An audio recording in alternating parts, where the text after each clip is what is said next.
আজকের এই শোক সভা ও দোয়া ও মিলাদ মাহফিলের সম্মানিত সভাপতি, ব্রাহ্মণবাড়িয়া জেলা বিএনপির সম্মানিত সদস্য,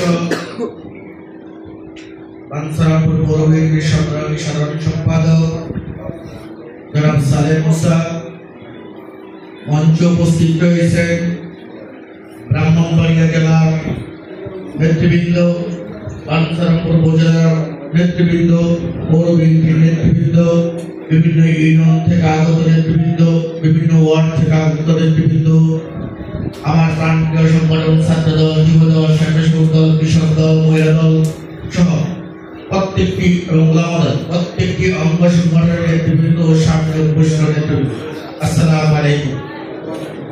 প্রিয় নেতৃবৃন্দ, আজকে আমরা এমন একজন ব্যক্তির শোক সভায় দাঁড়িয়ে কথা বলছি। তিনি হলেন বাঞ্ছারামপুর উপজেলা বিএনপির সম্মানিত সহসভাপতি, বাঞ্ছারামপুর বিএনপির সাংগঠনিক ব্যক্তিত্ব, যার নেতৃত্বে বাঞ্ছারামপুর উপজেলা বিএনপি গ্রামে গঞ্জে হাটে বাজারে সুসংগঠিত হয়েছিল। বাঞ্ছারামপুর ডিগ্রি কলেজের সাবেক দুই দলের ভিপি, বাঞ্ছারামপুর উপজেলা বিএনপির সাবেক সাধারণ সম্পাদক বিপি আব্দুল মান্নান ভাই। বিপি আব্দুল মান্নান ভাইয়ের স্মৃতিচারণ করতে গেলে অনেক সারাদিন করা যাবে। আমি অল্প সময়ে মান্নান ভাইয়ের সাথে আমার চলার প্রায় ওনার সাথে আমার রাজনৈতিক ভাবে যে কয়েকটি অন্যতম স্মৃতি রয়েছে, কিছু দুঃখের স্মৃতিও রয়েছে, সেগুলো আমি তুলে ধরব। আসলে বিপি মান্নান ভাইয়ের নাম আমি শুনতাম ছোট সময়। আমি বিপি মান্নান ভাইকে সর্বপ্রথম খুব কাছ থেকে চিনেছি 2001 সালের সাধারণ নির্বাচনের সময়।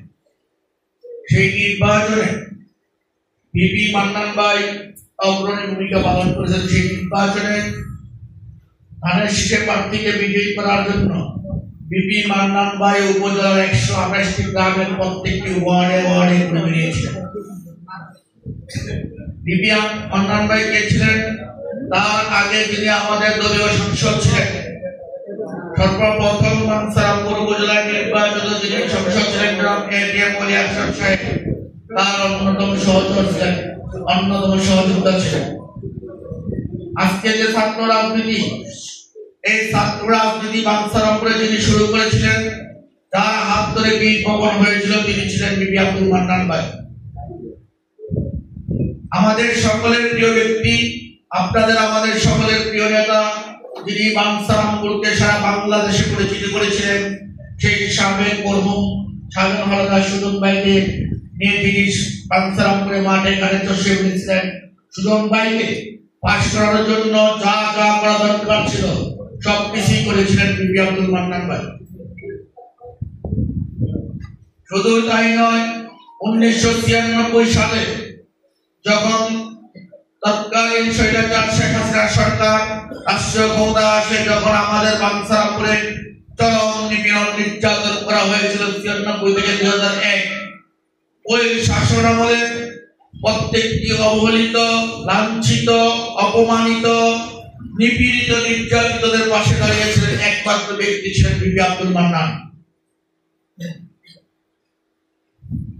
2008 পর তত্ত্বাবধায়ক সরকার, যেটা মহিউদ্দিন ফখরুদ্দিন গঙ্গা যখন ক্ষমতায় এসে বিএনপি নেতা কর্মীদের উপর চরম জুলুম নির্যাতন করেছিল, বিএনপি নেতা কর্মীদের বাড়ি বাড়ি গিয়ে হানা দিয়েছিল। ওই মহিউদ্দিন ফখরুদ্দিনের অনির্বাচিত যে সরকার, সেই সরকারের সময় বিএনপির কোনো পর্যায়ে নেতা কর্মী বাড়িতে থাকতে পারে নাই। ঠিক সেই সময় পাশে এসে দাঁড়িয়েছিলেন, বাঞ্ছারামপুরের জনগণের পাশে এসে দাঁড়িয়েছিলেন, বাঞ্ছারামপুরের অবহেলিত নেতা কর্মীর পাশে দাঁড়িয়েছিলেন বিপি আব্দুল মান্নান। শুধু তাই নয়, পরবর্তীতে 9 সালে যে নির্বাচন হয়েছিল, সেই নির্বাচনে দলীয় প্রার্থীকে বিজয়ী করার জন্য প্রাণ লড়াই করেছিলেন আমাদের সকলকে সাথে নিয়ে, সেই ব্যক্তিটিও ছিলেন বিপি মান্নান। তারপর 2014, 18, 24 প্রত্যেকটি আন্দোলন সংগ্রামে সক্রিয় ভূমিকা পালন করেছিলেন বিপি আব্দুল মান্নান। 2015 সালের প্রথমার্ধে যখন আমার সাথে বিপি মান্নান ভাইয়ের সাক্ষাৎ হয়, বিপি মান্নান ভাই যখন আমার অফিসে আসা যাওয়া করেন, আমার বাসায় আসা যাওয়া করেন, আমি তখন বাঞ্ছারামপুরের রাজনীতিতে সক্রিয় ছিলাম না। এই বিপি মান্নান ভাই সর্বপ্রথম বিপি মজুদকে সাথে নিয়ে আমার বাসায় গিয়ে সেগুনবাগিচায় আমাকে উৎসাহিত করেছিল, অনুপ্রাণিত করেছিল বাঞ্ছারামপুর পাশে দাঁড়ানোর জন্য, বাঞ্ছারামপুরের প্রত্যেক দিনাজপুরের পাশে দাঁড়ানোর জন্য। তিনিই হলেন বিপি মান্নান। শুধু তাই নয়, 2018 সালে জাতীয় সংসদ নির্বাচনের সময় আমাদের বিরুদ্ধে যে ভুয়া মামলা হয়েছিল, যে ভুয়া মামলা আপনারা সকলেই এখানে আসামি, একাধিক মামলা, আরো যারা বাইরে রয়েছে প্রত্যেকে আসামি। সেই মামলাগুলা খোঁজ খবর নেওয়ার জন্য, বাঞ্ছারামপুরবাসীকে মামলা হামলা থেকে রক্ষা করার জন্য বাঞ্ছারামপুরের প্রত্যেকটা নেতা কর্মী যাতে সুখে দুঃখে থাকতে পারে এবং গ্রামের বাড়িতে থাকতে পারে, নিজের পিতায় থাকতে পারে, সেই সময় আমাকে আবারও বিপি মান্নান ভাই উৎসাহিত করেন, অনুপ্রাণিত করেন। তাদেরকে নিয়ে সেই সময় আমার পাশে মান্নান ভাই আছেন, এই যে সালিম ভাই, আলম ভাই, মাহবুব ভাই, বিপিএর মুসা ভাই তখন আমেরিকা থেকে আমাকে বারবার ফোন করে বলতেন, তুমি বাবা, তুমি ভাই একটু বিপি নেতাদের পাশে দাঁড়াও। এই এখানে আছেন মহসিন ভাই, সুবীর সেলিম ভাই, জাহাঙ্গীর ভাই, আলমগীর ভাই, অসংখ্য বিএনপি নেতৃবৃন্দ সেদিন মান্নান ভাইকে সাথে নিয়ে আমাকে রিকোয়েস্ট করেছিলেন। আপনাদের একটু জানা দরকার, 2018 সালে নির্বাচনের পর যখন ভুয়া মামলায় বাঞ্ছারামপুরে বিএনপি নেতা কর্মীরা বাড়িঘর ছাড়া, বাঞ্ছারামপুর ছাড়া বিভিন্নভাবে হয়রানির শিকার, এই ভুয়া মামলা থেকে জামিন নেওয়ার জন্য, ভুয়া মামলা থেকে রক্ষা পাওয়ার জন্য সর্বপ্রথম যিনি উদ্যোগ নিয়েছিলেন তিনি হলেন বিপি আব্দুল মান্নান। সেই উদ্যোগ নেওয়ার সময় 2019 সালের প্রথমার্ধে ঢাকার ফার্মগেটে লিয়াকত আলী ফরিদ ভাই, আমাদের দলের সাবেক সভাপতি, বর্তমান সিনিয়র সভাপতি, সাবেক আহ্বায়ক, ওনার অফিসে একটি মিটিং হয়েছিল মামলা থেকে রক্ষা করার জন্য। সেই মিটিং এ আমাকে থাকার সুযোগ হয়নি, কারণ আমাকে দাওয়াত দেওয়া হয়নি, যে কোনো কৌশলগত কারণে আমাকে নেওয়া হয়নি। কিন্তু সেই মিটিং এ যখন মামলা হামলার ব্যাপারে কোনো সুরাহা হয়নি, সেই মিটিং থেকে এসে পরের দিন সেই মিটিং থেকে এসে পরের দিন আমাদের সদর ইউনিয়নের সাবেক চেয়ারম্যান মরহুম শহীদুল হক শহীদ চেয়ারম্যান, আমাদের সদরের সাবেক চেয়ারম্যান, আপনাদের প্রিয় নেতা মরহুম মাহবুব হাসান বাবু চেয়ারম্যান, বিপি মান্নান, হারুন ভাই, সালেম মুসা ভাই, তারপরে ছিলেন ডাক্তার খোকন, রফিকুল ইসলাম খোকন, আমাদের সকলের প্রিয়, যিনি সর্বজন শ্রদ্ধেয় ডাক্তার রফিকুল ইসলাম খোকন ভাই, উনিও ছিলেন, এবং অসংখ্য নেতৃবৃন্দ ছিলেন, যারা এসে বিকেলবেলা আমার অফিসে বলেছিলেন আমরা সবকিছু শেষ করে তোমার কাছে যদি তুমি আমাদেরকে নিরাশ করো। ঠিক আমার পাশের চেয়ারে বসে, ডান পাশের চেয়ারে বসে আমার কাঁধে হাত থেকে বলেছিল তুমি পারবে, আমরা তোমার পাশে আছি, বাঞ্ছারামপুরবাসী তোমার পাশে আছে, এই সিনিয়র নেতৃবৃন্দ তোমার পাশে আছে, তুমি একটু বাঞ্ছারামপুরের সাধারণ জনগণের কথা চিন্তা করো, সাধারণ নেতৃবৃন্দের কথা চিন্তা করো, তুমি মামলাগুলোর দায়িত্ব নাও। আমি 2 মিনিট চুপ থেকে বলেছিলাম, আমি বয়সে ছোট, আপনারা অনেক সিনিয়র, এখানে অনেক সিনিয়র নেতৃবৃন্দ আছেন, আপনারা থাকতে আমি দায়িত্ব নিব, এটা আমার দায়িত্ব করে সম্ভব হয়। তখন মান্নান ভাই বলেছিলেন যে আমরা তোমার সাথে আছি, তোমার নেতৃত্বে আছি, তুমি চেষ্টা করলে পারবে, আমাদের সেই বিশ্বাস আছে। সাথে সাথে শহীদ চেয়ারম্যান খোকন ডাক্তার, বাবু চেয়ারম্যান সহ অসংখ্য নেতৃবৃন্দ সেদিন আমাকে সাহস দিয়েছেন। আমি বলেছিলাম বিপি মান্নান ভাইকে, আপনারা যদি আমার পাশে থাকেন, আমার প্রাণপ্রিয় বাঞ্ছারামপুর উপজেলার একটি নেতা কর্মী জেলে থাকবে না, একজন নেতা কর্মী বাইরে থাকবে না, সকলে জামিনে মুক্ত হয়ে বাঞ্ছারামপুরে ফিরে যাবে। আমি সেদিন বিপি মান্নান ভাইয়ের সহযোগিতায়, সিনিয়র নেতৃবৃন্দের সহযোগিতায় আমি সেদিন আপনাদের দায়িত্ব নিয়ে, আমি জানি না আমি পাশ পেরেছিলাম কিনা, কিন্তু আমি বুকে হাত দিয়ে বলতে পারি সেই মামলায় জামিন করানোর জন্য আমার বাঞ্ছারামপুরের কোন নেতৃবৃন্দের কাছ থেকে একটি পয়সা নেওয়া হয়নি, একটি পয়সা আমরা কারো কাছ থেকে নেইনি। আমরা সেদিন বিপি মান্নান ভাইয়ের অনুপ্রেরণায় সকল নেতৃবৃন্দ ঐক্যবদ্ধ হয়ে বাঞ্ছারামপুরবাসীর পাশে দাঁড়িয়েছিলাম। সেই কথাগুলো বলার কারণ বিপি মান্নান ভাই আমৃত্যু যতদিন বেঁচে ছিলেন শুধু তিনি চিন্তা করতেন বাঞ্ছারামপুর বাঞ্ছারামপুর বাঞ্ছারামপুর। আর কি চিন্তা করতেন? বাঞ্ছারামপুর বিএনপির প্রত্যেকটি নেতা কর্মীর চাল চলন জীবনযাত্রা কিভাবে সুন্দর রাখা যায়, বাঞ্ছারামপুর বিএনপি কিভাবে সুসংগঠিত করা যায়, এটাই ছিল বিপি মান্নানের চিন্তা ভাবনা।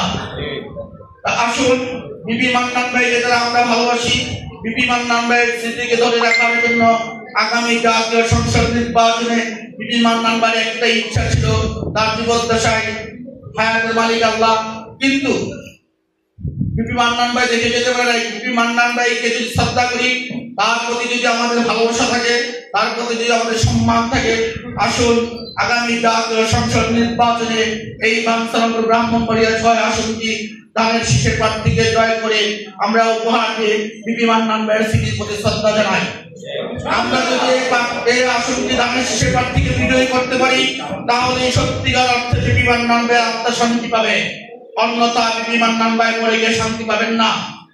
কারণ বিপি মান্নান ভাই আজন্ম আমৃত্যু লড়াই করেছেন এই ধানের শীষের জন্য, আমৃত্যু লড়াই করেছেন বিএনপির জন্য, আমৃত্যু লড়াই সংগ্রাম করেছেন বেগম খালেদা জিয়ার মুক্তির জন্য, আমৃত্যু লড়াই সংগ্রাম করেছেন শহীদদের আদর্শ বা সমগ্র বাঞ্ছারামপুরে ছড়িয়ে ছিটিয়ে দেওয়ার জন্য, আমৃত্যু লড়াই করেছেন, আমৃত্যু অনুপ্রেরণা জুগিয়েছেন আমাদের ভারপ্রাপ্ত চেয়ারম্যান জনাব তারেক রহমানের নির্দেশগুলো বাঞ্ছারামপুরে অক্ষরে অক্ষরে পালন করার জন্য আমাদেরকে সহযোগিতা থাকে। সেই সরকারের নেতৃবৃন্দ শুধু এলাকায় থাকতে পারে, অন্য কোন দলের নেতৃবৃন্দ থাকতে পারে না। আমার ডান পাশে এখানে মান্নান ভাই, সালেম মুসা ভাই আছে, মাহবুব আছে, যাদেরকে নিয়ে আমি প্রথম আন্দোলন সংগ্রাম শুরু করেছি। ছাত্র দলে আমার নিকোন আছে নাকি? ছাত্র দলের অসংখ্য নেতৃবৃন্দ এখানে রয়েছে, সাধারণ রয়েছে, আরো অনেকে আছে। আমি বলেছিলাম বিপি মান্নান ভাইকে এই কথা ভেঙে দিতে হবে। বাঞ্ছারামপুরের প্রতি ইঞ্চি মাটি বেগম খালেদা জিয়ার মাটি, বাঞ্ছারামপুরের প্রতি ইঞ্চি মাটি ধানের শীষের ঘাটি, বাঞ্ছারামপুরের প্রতি ইঞ্চি মাটি তারেক রহমানের ঘাটি। সুতরাং বাঞ্ছারামপুরের প্রতি ইঞ্চি মাটিতে প্রত্যেকটি ইউনিয়নে গ্রামে গঞ্জে আমাদের ভারপ্রাপ্ত চেয়ারম্যানের নির্দেশে যে আন্দোলন সংগ্রাম লড়াইয়ের যে কর্মসূচি আসবে, প্রত্যেকটি কর্মসূচি আমাদের জান বাজি রেখে আমরা বাঞ্ছারামপুরে পালন করব। এবং আমরা করেছিলাম, তার সকল অনুপ্রেরণার মূল উৎস ছিল বিপি আব্দুল মান্নান ভাই। আমরা বাঞ্ছারামপুরে হরতাল পালন কর্মসূচি করেছি, কেন্দ্রীয় কর্মসূচির অংশ হিসেবে অবরোধ কর্মসূচি করেছি, রোড মার্চ কর্মসূচি করেছি, মশাল মিছিল পর্যন্ত এই বাঞ্ছারামপুরের বাড়িতে আমরা করেছি ক্যাপ্টেন তাজের দুঃশাসনের আমলে, যা অতীতে কখনো ছিল না। আমরা প্রত্যেকটি নেতা কর্মী জীবনের শেষ রক্তবিন্দু দিয়ে হলো আমরা প্রতিজ্ঞা করেছিলাম বাঞ্ছারামপুর থেকে এই অপশক্তিকে হটাতে হবে। একটি বিক্ষোভ মিছিলের পর আজকের যিনি আলোচনা সভার সভাপতি, তাকে বিকালবেলা গ্রেফতার করা হয়েছিল। আরেকটি বিক্ষোভ মিছিলের পর হারুন ভাইকে গ্রেফতার করা হয়েছিল, মাহবুবকে গ্রেফতার করা হয়েছিল, আমাদের অসংখ্য নেতৃবৃন্দকে গ্রেফতার করা হয়েছিল। তারা গ্রেফতার হাসি মুখে মেনে নিয়েছিল, নির্যাতন হাসি মুখে মেনে নিয়েছিল। কিন্তু সেই সময় তার দুষ্কৃতিকারী সে আওয়ামী পুলিশের কাছে আত্মসমর্পণ কেউ করে নাই, আওয়ামী গুন্ডা পান্ডাদের কাছে কেউ আত্মসমর্পণ করে নাই। আমার ভাইয়েরা সেদিন বাঞ্ছারামপুরকে মুক্ত করার জন্য জনাব তারেক রহমানের নির্দেশকে পালন করে সেদিন তারা হাসি মুখে নির্যাতন সহ্য করেছিল। তার মূল নায়ক ছিলেন বিপি আব্দুল মান্নান। আজকে যে আমি বাঞ্ছারামপুর উপজেলা বিএনপির সভাপতি হয়েছি, তার প্রধান কারিগর ছিলেন আমাকে যিনি সূচনা করে দিয়েছিলেন, তিনি হলেন বিপি আব্দুল মান্নান। তারপরে বিপি মুসা ভাই আমাকে সার্বক্ষণিক তার ছোট ভাই হিসেবে আমাকে ছায়া দিয়ে আজকে এই অবস্থানে নিয়ে এসেছেন। আমাদের 2024 সালের 20 নভেম্বর বাঞ্ছারামপুর উপজেলা বিএনপির দ্বিবার্ষিক সম্মেলন শেষ হওয়ার পর আমি যখন প্রধান অতিথি, বিশেষ অতিথি জেলা বিএনপি নেতৃবৃন্দকে নিয়ে ঢাকা যাচ্ছিলাম, রাস্তায় মেঘনা উপজেলা নির্বাহী কর্মকর্তার সাথে সৌজন্য সাক্ষাৎ করতে গিয়েছিলাম। সবাইকে নিয়ে। সেই সময় সর্বপ্রথম যিনি আমাকে সভাপতি হওয়ার পর প্রথম ফোনটা করেছিলেন, অভিনন্দন জানিয়েছিলেন, তিনি হলেন বিপি মান্নান ভাই। আজকে বিপি মান্নান ভাইয়ের জন্য অনেকেই কাঁদেন, থাকতেও দেখি মায়া কান্না করেন, কিন্তু দুঃখের বিষয় বিপি মান্নান ভাই যখন আমাদের থেকে চলে গিয়েছেন, বিপি মান্নান ভাইয়ের লাশ যখন তার বাড়িতে রাখা, ঠিক সেই সময় আমাদের কিছু ভাইয়েরা পুজো হোক আর না বুঝে হোক তারা ফেরিঘাটে মিছিল করেছিল। মান্নান ভাইকে দেখে এক নজর দেখে তারা চলে গিয়েছিল একটি বুড়ি বুঝে ইয়াতে। এটা ছিল মান্নান ভাইয়ের লাশের সাথে, মান্নান ভাইয়ের স্মৃতির সাথে, মান্নান ভাইয়ের কর্মের সাথে বিশ্বাসঘাতকতা। আমরা যখন জানাজায় গিয়েছিলাম, সেই জানাজা নিয়ে অনেক নাটক করার চেষ্টা করা হয়েছিল। সেই জানাজা থেকে, কারণ মান্নান ভাই শুধু 10 জোড়ার সম্পত্তি নয়, 10 জোড়ার ব্যক্তি ছিলেন না। মান্নান ভাই শুধু বাঞ্ছারামপুরের ছিলেন না, মান্নান ভাই ছিলেন বাঞ্ছারামপুর পার্শ্ববর্তী নবীনগর, হুমনা, ব্রাহ্মণবাড়িয়া, নরসিংদী সহ বৃহত্তর কুমিল্লার সকলের প্রিয়জন এবং নরসিংদীবাসীরও প্রিয়জন। আমরা যদি সেই জানাজার নামাজটি সকলে মিলে বা আসর করতে পারতাম, এবং সেটা যদি বাঞ্ছারামপুর উপজেলা চত্বরে, উপজেলাতে অথবা কলেজ মাঠে হতো, যেহেতু মান্নান ভাইয়ের শৈশব, কৈশোর, যুবক এবং সর্বশেষ বয়স বাঞ্ছারামপুরের বাড়িতে কাটিয়েছেন। উনি ঘরে ঘুমাতেন, ঘুম থেকে উঠে উনি বাঞ্ছারামপুর চলে আসতেন। সেই জানাজার নামাজটি বাঞ্ছারামপুরে হওয়ার দরকার ছিল, কিন্তু দুঃখের বিষয় আমাদের কারোর সাথে আলোচনা না করে বাদ জোহর প্রচন্ড রৌদ্রের মধ্যে জানাজা দিয়েছিল। আমার বাঞ্ছারামপুরে 13টি ইউনিয়নের গ্রামের লোকজন আসতে পারেন নাই, কারণ গলি গলি করে নামাজটি শেষ করার একটাই কারণ ছিল, তাদের মান্নান ভাইয়ের জানাজার দরকার ছিল না। মান্নান ভাইয়ের স্মৃতির প্রতি, লাশের প্রতি সবাই শ্রদ্ধা যারা, সেটা তারা চায় নাই। তারা চেয়েছিল তাদের খেলা, তাদের কাছে সেদিন খেলা বলা হয়েছিল।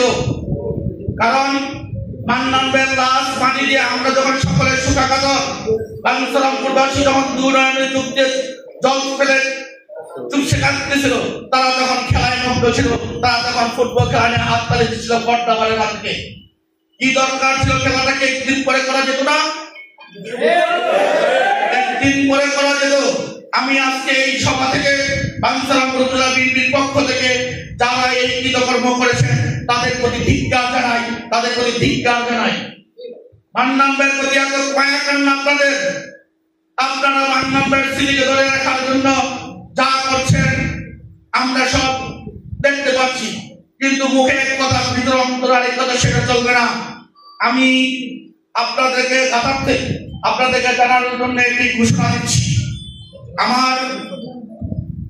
আমার সভাপতি, আজকের এই সভার সভাপতি সালেম ভাই, যিনি জানাজায় দাঁড়িয়ে বলেছিলেন মাতুর বাড়ির মোড়ের যে স্তম্ভ, সেই স্তম্ভের নামটা মান্নান ভাই নামে নামকরণ করা হোক, মাতুর বাড়ির মোড়ের নামকরণ নয়। এটা নিয়ে রাজনীতি করার অনেকে চেষ্টা করেছেন। আমি ঘোষণা দিচ্ছি, আমার দল বিএনপি যদি কখনো রাষ্ট্রীয় ক্ষমতায় আসে, সরকারিভাবে মান্নান ভাইয়ের স্মৃতি ধরে রাখার জন্য আমরা ওই স্তম্ভটাকে মান্নান স্তম্ভ হিসেবে ঘোষণা দেব ইনশাআল্লাহ। আমি আরেকটি কথা বলি, আপনারা জানেন আগামী 20 তারিখে আমাদের একটি ঈদ পূর্ণমিলন অনুষ্ঠান, সাংস্কৃতিক অনুষ্ঠান রয়েছে মরিজাকান্দি হাই স্কুল মাঠে। যেহেতু আমি ইতিমধ্যে শুনেছি আমার ভাইয়েরা আগামী 20 তারিখে বাংলাগঞ্জ বাজারে মান্নান ভাইয়ের স্মৃতির প্রতি শ্রদ্ধা জানানোর একটি শোক সভা দোয়া মাহফিলের আয়োজন করেছেন। আমি তাদের এই শোক সভা দোয়া মাহফিলের প্রতি সমর্থন জানিয়ে, তাদেরকে ধন্যবাদ জানিয়ে, আমি পূর্ব নির্ধারিত মরিজাকান্দি হাই স্কুল মাঠে যে ঈদ পূর্ণমিলন অনুষ্ঠান, সাংস্কৃতিক অনুষ্ঠান, সেটি আমি বন্ধ করার ঘোষণা দিচ্ছি, এবং সেটি পরবর্তীতে কোনো এক সময় আমরা আবার জানিয়ে করব। কিন্তু মান্নান ভাইয়ের মৃত্যু 40 দিন পূর্ণ না হওয়া পর্যন্ত এই সাংস্কৃতিক অনুষ্ঠান আর হবে না। সেই আনন্দ গণপরিবেশ, সেই ঈদ পূর্ণ অনুষ্ঠানকে আমি বন্ধ ঘোষণা করলাম মান্নান ভাইয়ের স্মৃতির প্রতি শ্রদ্ধা রেখে। প্রিয় নেতৃবৃন্দ, অনেক কথা বলেছি, আসুন মান্নান ভাই যে লক্ষ্য নিয়ে আমাদেরকে, যে আমাদের কাজ শিখে গেছে, যে লক্ষ্য আমাদের সামনে তুলে ধরেছেন, সেই লক্ষ্যে আমরা এগিয়ে যাই। আপনারা জানেন ইতিমধ্যে বাংলাদেশ সরকারের প্রধান উপদেষ্টা ডক্টর মোহাম্মদ ইউনূসের সাথে আমাদের বিএনপির ভারপ্রাপ্ত চেয়ারম্যান জনাব তারেক রহমান সাহেবের একটি ফলপ্রসূ বৈঠকের মাধ্যমে আগামী নির্বাচনের রোডম্যাপ ঘোষণা হয়েছে। আগামী 2026 সালের ফেব্রুয়ারি মাসের প্রথমার্ধে জাতীয় সংসদ নির্বাচন। সেই জাতীয় সংসদ নির্বাচনে যদি মান্নান ভাইকে ভালোবেসে থাকেন, যদি মান্নান ভাইয়ের স্মৃতিকে ধরে রাখতে চান, সকলে ঐক্যবদ্ধভাবে সকল ভেদাভেদ ভুলে গিয়ে মান্নান ভাইয়ের প্রতি স্মৃতিকে ধরে রাখার জন্য আগামী জাতীয় সংসদ নির্বাচনে ধানের শীষের প্রার্থীকে বিজয়ী করব, এই হোক আজকে আমাদের অঙ্গীকার। আগামী জাতীয় সংসদ নির্বাচনে ইনশাআল্লাহ ধানের শীষের প্রার্থীকে বিজয়ী করে আমরা মান্নান ভাইয়ের স্মৃতির প্রতি শেষ শ্রদ্ধা জানাবো। প্রিয় নেতৃবৃন্দ, আর কোন বিভেদ নয়, আসুন সকলে কাঁধে কাঁধ মিলে হাতে হাত রেখে ঐক্যবদ্ধভাবে বাঞ্ছারামপুর বিএনপিকে সুসংগঠিত করি। আমরা যদি সুসংগঠিত হতে না পারি তাহলে স্বপ্নের যে থাবা আছে সেই স্বপ্নের থাবায় আমরা ছিন্ন বিচ্ছিন্ন হয়ে যাব। এই বাঞ্ছারামপুর হলো বিএনপির ঘাঁটি, এটা বিএনপির সিট। সুতরাং আমি আপনাদেরকে আশ্বস্ত করে বলে যেতে চাই, আপনারা যাদের মধ্যে যাদের দ্বিমত থাকুক, যাদের মনের মধ্যে কিছু পুষ্কর থাকে, অবশ্যই আগামী জাতীয় সংসদ নির্বাচনে ব্রাহ্মণবাড়িয়া 6 বাঞ্ছারামপুর থেকে ধানের শীষের প্রতীক নিয়ে ধানের শীষের প্রার্থী এখানে নির্বাচন করবে এবং ধানের শীষের প্রার্থী সেদিন বিজয় অর্জন করবে। অন্য কোনো আত্মা এখানে থাকবে না ইনশাআল্লাহ। কারণ বাংলাদেশের গণমুখী মানুষের, বাঞ্ছারামপুর মানুষের চিন্তা চেতনায় শুধু একটি মাত্র দল, সেটা হলো শহীদ প্রেসিডেন্ট জিয়াউর রহমানের আদর্শের করা দল বাংলাদেশ জাতীয়তাবাদী দল বিএনপি। বাঞ্ছারামপুরের প্রতি ইঞ্চি মাটি, বাঞ্ছারামপুরে আনাচে কানাচে যা কিছু আছে, একটাই সুর, একটাই স্লোগান, দেশনেত্রী বেগম খালেদা জিয়ার স্লোগান।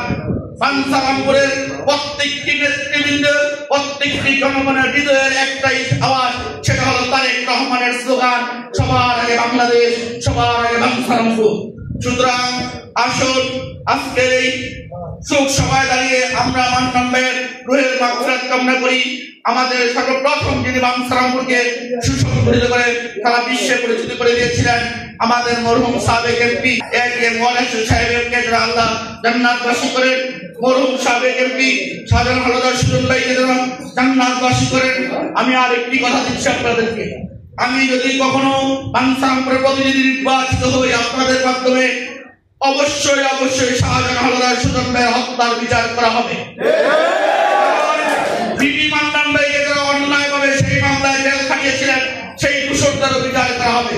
মান্নান ভাই কখনো সুজন হত্যায় জড়িত ছিলেন না, এটা আমি মনে প্রাণে বিশ্বাস করি। কারণ মান্নান ভাইয়ের সাথে এক বিচার আমি অনেকবার ঘুমিয়েছি, ওনার সাথে একান্ত অনেক কথা হয়েছে। উনি বলেছেন সত্যিকার বিচার যদি চাও, এই বিচার আবার ভবিষ্যতে দল ক্ষমতা আসলে আবার তুলো দেখবা সত্যিকার অর্থে এই বিচারের খারাপ খুশি। আপনারা জানেন, অনেকে জানেন না, বাঞ্ছারামপুর বিএনপিতে আমি যখন রাজনীতিতে সক্রিয় হই আমার সাথে মান্নান ভাই একটি দুঃখজনক ঘটনা ঘটেছিল। সেই ঘটনাটা কি, আমি মান্নান ভাইকে নিয়ে কক্সবাজার ঘুরতে গিয়েছিলাম। আমার সাথে ছিল সাইফুল ইসলাম নন, এখানে রাজীব আসফ নয়, কয়েকজন সিনিয়র নেতৃবৃন্দ ছিল। কক্সবাজার থেকে ফিরার পথে ফেরি একটি জায়গায় আমার গাড়িটি কয়েকটা পল্লিকে উপরে 20 ফুট উপরে উঠে গিয়েছিল, চলন্ত গাড়ি। সেই গাড়িতে আমি সহ মান্নান ভাই সহ ঢাকা মহানগর দক্ষিণের পল্টন থানা বিএনপির তৎকালীন সাংগঠনিক সম্পাদক ফিরোজ আলম পাটোয়ারি সহ আমরা 5-6 জন ছিলাম। আমি চট্টগ্রাম থেকে পার হওয়ার পরে আমি একটু ঘুমিয়ে পড়েছিলাম, সামনের সিটে বসা। এই যে গাড়ি পল্টি খাইছে, গাড়ি 20 ফুট উপরে উঠছে, নিচে নামছে, আমি কিছুই বলতে পারি না, আমি সামনের সিটে ঘুমন্ত অবস্থায় আছি। হঠাৎ করে আমার কানে একটা শব্দ বাজলো, এই পলাশের কি অবস্থা। তখন গাড়ির ভিতরে আমি, মান্নান ভাই, নয়ন ভাই, তারপরে রাজীব সহ আর কে ছিল, আমাদের কারো তো কিছু হয় না আল্লাহর মধ্যে, কিন্তু আমার গাড়ি শেষ হয়ে গেছে। কারণ সেদিন আমাদের সকলের একসাথে মৃত্যু হওয়ার কথা ছিল, আমরা বেঁচে আসার কথা না। হয়তো জীবনে আপনাদের সকলের দোয়ার বরকতে আমি এবং মান্নান ভাই সহ আমার সহকর্মী যারা রয়েছিল আমরা বেঁচে আসছিলাম। মান্নান ভাই এতই আমাকে ভালোবাসতেন, এতই ভালোবাসতেন, এই কাউন্সিলের সময় যে কিছু দুষ্কৃতিকারী বা আমাদের প্রিয় কিছু ভাইয়েরা আমাদের বিরুদ্ধে বিভিন্ন ধরনের প্রপাগান্ডা ছড়িয়েছিল, তখন রাতের বেলা মান্নান ভাই আমাকে ফোন দিয়ে বলতো, পলাশ তুমি সাহস হারিও না, তোমাকে কাউন্সিল করতে হবে, তোমাকে সভাপতি হতেই হবে। আমি বলেছিলাম মান্নান ভাই আপনি দোয়া করবেন, আমি কারো রক্তচক্ষুকে ভয় পাই না, কারণ আমার সকল রক্তে ধমনী শিরায় রয়েছে শহীদ জিয়ার আদর্শ, বেগম খালেদা জিয়ার প্রেরণা এবং তারেক রহমানের নির্দেশনা। আমার নেতা তারেক রহমান বলেছিলেন বাঁচতে বাঁচার মতো বাঁচবো, সিংহের মতো বাঁচবো, কারণ বিড়ালের মতো বাঁচার কোনো দাম নাই। সুতরাং আমার এই যে সভাপতি সালেম মুস্তাফা জানে, অনেকেই জানতো না মান্নান ভাইয়ের সাথে আমার যোগাযোগ ছিল, কিন্তু সালেম মুস্তাফা জানতো যে আমি মান্নান ভাইকে মাঝে মধ্যে ফোন দিতাম, মান্নান ভাই আমাকে ফোন দিতেন। রাজনীতির বাইরেও তো কিছু যোগাযোগ থাকে এবং কাউন্সিলের পক্ষে মান্নান ভাই ছিলেন, মান্নান ভাই কাউন্সিলের পক্ষে ছিলেন, যারা বিরোধিতা করতেছিল কাউন্সিলের তারাও কাউন্সিলের পক্ষে ছিলেন, তারাও আমাদের সিনিয়র নেতৃবৃন্দের সাথে যখন আমরা বসেছিলাম তখন তারাও সাইন করেছিল কাউন্সিলের পক্ষে, কিন্তু বাইরে এসে আপনাদেরকে ভুল বুঝিয়েছিল। সকল ভেদাভেদ বাদ দেন, সকল ভুল বুঝাবুঝি বাদ দিয়ে আসুন আমরা ঐক্যবদ্ধভাবে আগামী নির্বাচনের জন্য প্রস্তুতি নেই। ইনশাআল্লাহ আগামী নির্বাচনে ধানের শীষে প্রার্থীকে বিজয়ী করে আমরা সকলে মিলে সেদিন ফুলের মালা গলায় দিয়ে এই বাঞ্ছারামপুরে ধানের শীষের বিজয় নিশ্চিত করবো, এই প্রত্যাশা রেখে আমি আমার আলোচনা এখানেই শেষ করছি। আল্লাহ হাফেজ। বাংলাদেশ জিন্দাবাদ, বাংলাদেশ জাতীয় দল বিএনপি জিন্দাবাদ, শহীদ জিয়া অমর, মান্নান ভাই অমর, রাষ্ট্রপতি বেগম খালেদা জিয়া জিন্দাবাদ, আগামী রাষ্ট্রনায়ক দেশ নায়ক জনাব তারেক রহমান জিন্দাবাদ, জিন্দাবাদ।